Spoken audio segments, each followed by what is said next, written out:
Então, pessoal, vamos começar, a ver o que aconteceu com o mundo aí depois da Primeira Guerra. A gente tem o período entre a Primeira Guerra e a Segunda Guerra, conhecido como período entre guerras. Não é muito difícil lembrar isso, não. Uma série de coisas aconteceu entre um episódio e outro, dentro do cenário global, e a gente vai começar a ver alguns deles.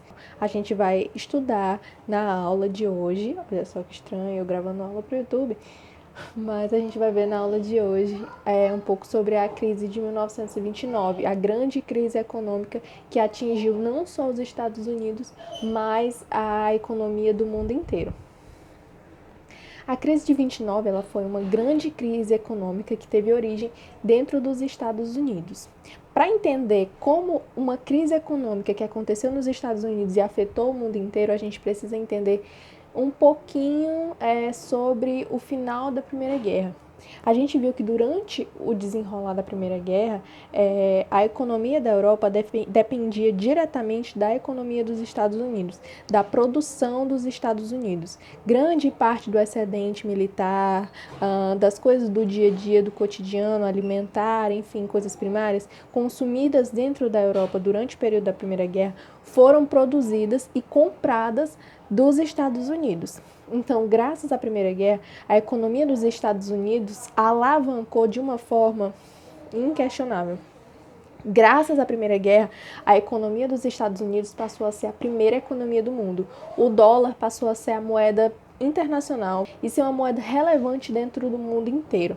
Então, entendendo isso, percebendo como a economia dos Estados Unidos cresceu com o consumo durante a Primeira Guerra da Europa, a gente consegue entender como uma crise econômica que aconteceu lá acabou atingindo o mundo inteiro. Então, a crise de 29 ela foi uma crise econômica que aconteceu ali entre a década de 20 e a década de 30, também conhecida como o período da Grande Depressão. Muita gente usa esse termo, Grande Depressão.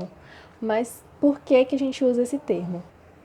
Então, lembra que eu falei para vocês que graças à Primeira Guerra a economia dos Estados Unidos cresceu de uma forma surpreendente, absurda? Então, isso acabou gerando, dentro do território dos Estados Unidos e com a população dos Estados Unidos, uma forma de vida altamente consumista. Nessa época, vigorou o que a gente chama de American Way of Life, ou seja, o modo de vida americano. Era um estilo de vida altamente capitalista, consumista, bastante rico mesmo, Graças a toda essa crescente dentro da economia dos Estados Unidos por conta da Primeira Guerra, a economia deles cresceu e o estilo de vida de certa parte da população também melhorou. Nesse período, a indústria dos Estados Unidos acabou tendo seu ápice, A produção teve o seu ápice. As indústrias estavam produzindo cada vez mais, as pessoas, certa parte da população, estavam consumindo cada vez mais. E a gente precisa lembrar também que o estilo econômico dos Estados Unidos é aquilo que a gente chama, é um conceito, chamado de liberalismo econômico, ou seja, a não intervenção do governo dentro da economia. O liberalismo econômico, que é um conceito dentro da economia que vigora ali desde os pensamentos de Adam Smith, diz que o mercado ele se autorregula, não precisa da mão do Estado, não precisa da intervenção do Estado.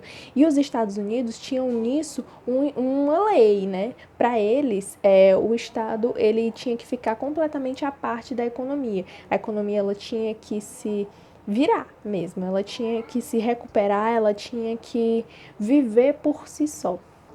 Então, com a melhora na economia, considerável melhora na economia dos Estados Unidos, graças ao alto consumo europeu durante a Primeira Guerra, as indústrias estadunidenses elas foram produzindo cada vez mais, produzindo.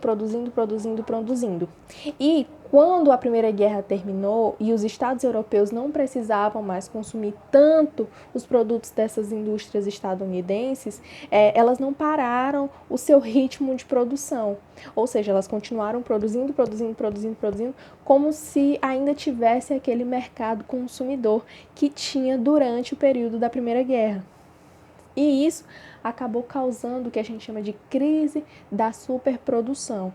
Ou seja, as indústrias dos Estados Unidos não pararam o seu ritmo de produção, só que o consumo foi diminuindo cada vez mais.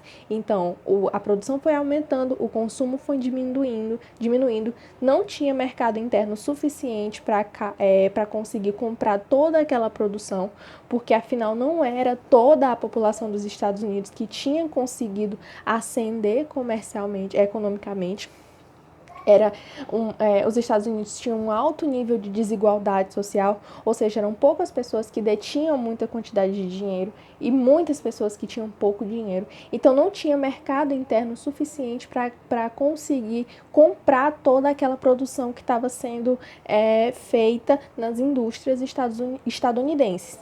Ou seja, tinha uma superprodução, não tinha compra externa, porque os estados europeus pararam de comprar depois que a guerra terminou, e não tinha um mercado interno suficiente para consumir aquela produção, porque a sociedade dos Estados Unidos era altamente desigual. Ou seja, as indústrias foram produzindo e não tinha quem comprasse. E isso acabou causando uma crise de superprodução, uma crise na produção dessas indústrias.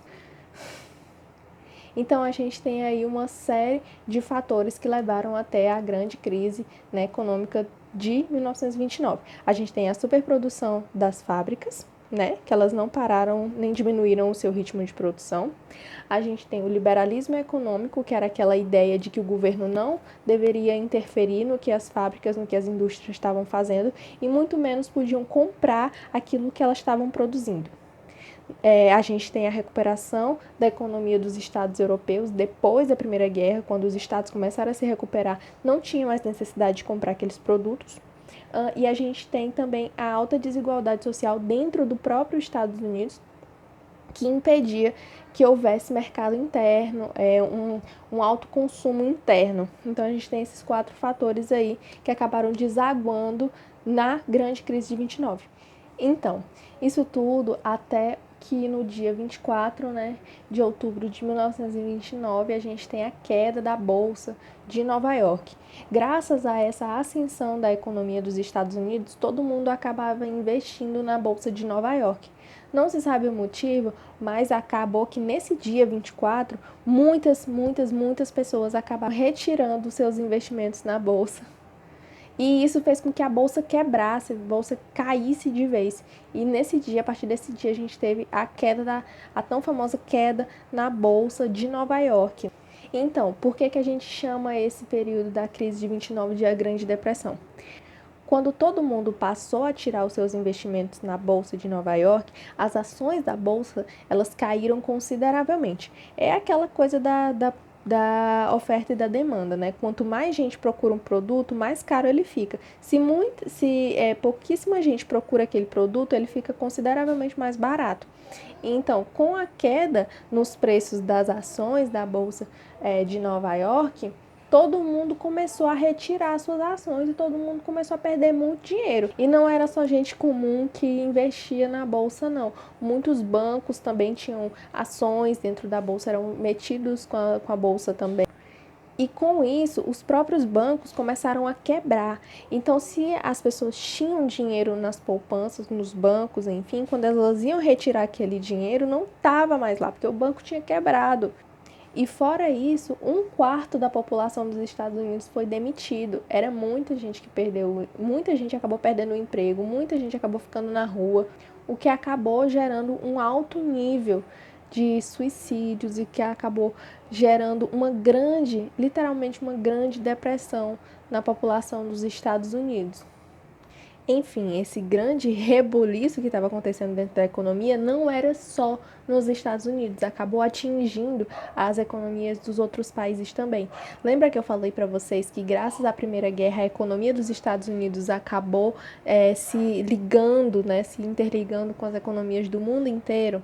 Pois é, graças a isso, quando a crise dos Estados Unidos vem e quebra a economia dos Estados Unidos, isso acaba atingindo o mundo inteiro, isso acaba atingindo vários países, e principalmente aqueles que saíram da Primeira Guerra como perdedores.